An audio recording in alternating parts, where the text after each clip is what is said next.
All right, well, today and Go to the Campus with Crew, we're talking about how to adapt your schedule to the changing times. Well, Kevin, if there's one thing that we need to talk about today is how to adapt our schedule to the changing times, and that's what we're doing today. Point one is our schedule. Talk about that, Kevin. The first thing is probably just going back to the very basics, and that is actually decide to have a schedule. Might sound really ridiculous, except sometimes we can wade into our week a little uncertain. You might have some vague ideas about what's important or not, and it's always good to sort of forecast and be able to put into your week the more strategic things and pace them out as well. It also gives me a sense of calm when I can say, hey, I can wait till Wednesday for this, or I can do this on Friday afternoon. Just kind of space things along. I think it'll give us a better sense of our productivity even as well. Yeah, I know when my schedule is laid out well, it gives me a sense of control, that I know what is coming and I know how to evaluate things that people are throwing at me, things they want done. And especially in a time like now, although God's the one with complete control, it is good for us to have control over our domain and at least exercise the control where we can. The second thing that we're going to talk about is to start each day with a task or activity that you can check off, to give you a win and make you feel successful so that the ball can begin rolling for your day. Mark, I think that's undervalued sometimes. I think in an era like this especially, when you can begin to click off a few of those to-do lists, some of those more tangible things, there is some momentum that begins to build, and that really helps your whole day. Yeah. Do it! Just do it! Hey, the third one is to decide when your golden hours are. Now, all of us are created differently, of course, and some of us are morning, some of us are night people.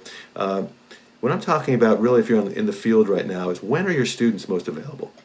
And I've got a friend of mine in Atlanta who's doing a Madden tournament, and guess when those students are available? You got it, nighttime.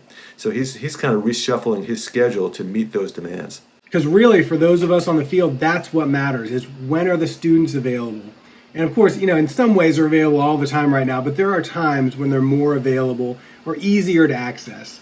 And I think that's the key there. That's really good. The fourth thing is, if in doubt, talk with your supervisor. And I think a lot of us could be suffering in silence, not sure what to do, not having a lot of direction, but you don't have to do that. Talk to your team leader, talk to your MD, talk to your supervisor, and let them give you some direction on moving forward.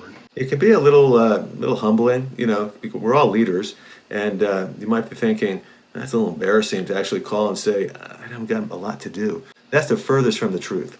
I think our supervisors are there to give us direction. They might be even, in one sense, identifying with us as well. And they may also have some projects up their sleeve that they would need some help on as well. So go ahead and make that call if you feel like you're just kind of stuck at this point. And I would say this too, that a lot of our leaders are wanting to give you space because we're telling them to give you space. And we want you to be able to have space to deal with the stress of this situation. But but they have stuff that you could do. So I would encourage you to go talk to them about it. You might be surprised. Yeah, it's good. Hey, our fifth one is my favorite, and that is take a staycation. Now, a lot of us, because of this interruption in the world, we had things planned. We had cruises, we had vacations, we had visits, all those things. Those are natural breaks in our lives that give us this kind of space to sort of decompress, recalibrate, those type of things. Well, these weeks have been unfolding fairly similarly. And so we begin to feel like, gosh, it's going to be going on forever. It's always nice to have a week to anticipate where the schedule's different. You can enjoy, you can kind of kick back. There's not the pressure to actually produce those type of things. And so I think it's okay at this point in the calendar to say, hey, next week, that's my staycation. Yeah, I think that's great. I obviously talk to your supervisor about it and make sure that's good, but give yourself that space to just rest. That's so important. The sixth thing we want to talk about, and the last thing, is apply the Eisenhower matrix. Say what?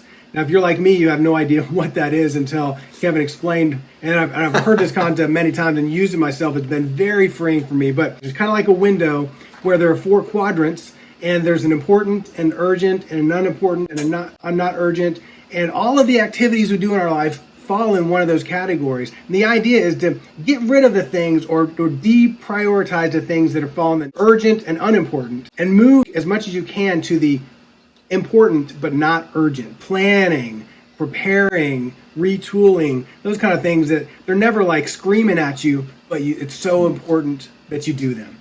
And so this is a perfect time. There's not a lot screaming at you during this season.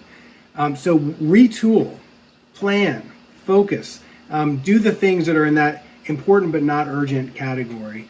It may really help you get focused on what you need to do. That's so good, Mark. I think during this time it's crazy because we really don't have a lot of that ultra urgent stuff going on. In a typical life, a lot of that stuff takes up a lot of our time. What a gift right now to be able to sit back and say, hey, I'm going to do a really important but non-urgent in order to make things better when this all gets better, right? I like it. Yeah, that's good, Mark. Hey, let's summarize. The first one is to decide that you will schedule and actually have a plan for your week. Second, start each day with a task or activity that brings closure. 3, decide when your golden hours will be. 4, if in doubt, talk with your supervisor. 5, take a staycation week. And then 6, apply the Eisenhower matrix. I like it, Kevin. Hey, these are just some of the thoughts that came to our minds, and we would love to hear what's going on in your mind. So please, in the comments below, answer this question for us. What are some ways that you are adapting your schedule to changing times? Let us know what tips, and let the rest of the community know what tips you'd like to throw out there to us. That's good, Mark. Hey, just one last thing, too, about reference. Michael Hyatt, as you know, is kind of the guru of planning and scheduling, leadership, and so forth. MichaelHyatt.com is loaded with good information for you. Nice. If you're still at the beginning point of really what it means to have a great schedule for your week. Very helpful. Awesome. Thanks, Kevin. Well, if you like what we're talking about, and who wouldn't, don't forget to subscribe with the button below and join our community. We'd love to have you. We put these out every week, and we'd love to have you be a part of it. Until next week, this is Mark. And Kevin. And this is Go to the Campus with Crew. So remember, when in doubt, Go to the campus.